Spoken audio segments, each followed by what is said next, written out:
千万不要往冰箱里放这3样东西，小心肝癌会找上门。近期看了一个新闻说，一家3口竟然先后的被查出了肝癌。奇怪的是，他们平时也没有什么不良的习惯呢。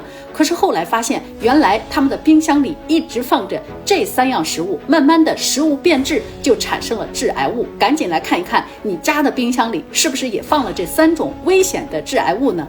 那第一个就是腌制食品，你比如说像咸菜、泡菜、腊肉等等。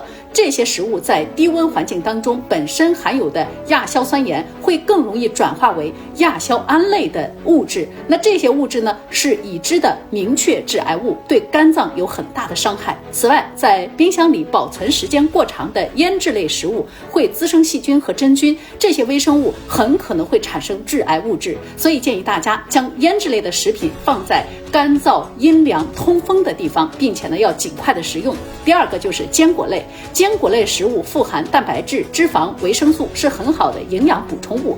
但是冰箱里的湿度很高，坚果呢容易吸收水，发软发霉，就容易产生黄曲霉素。那黄曲霉素可是大家熟悉的致癌物了，对肝脏有非常大的损害。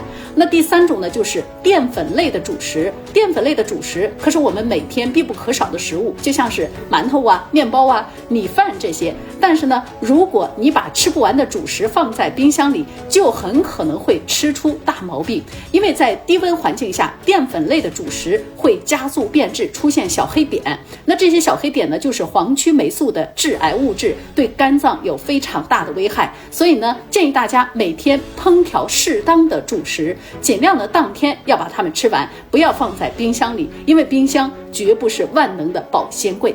我说明白了吗？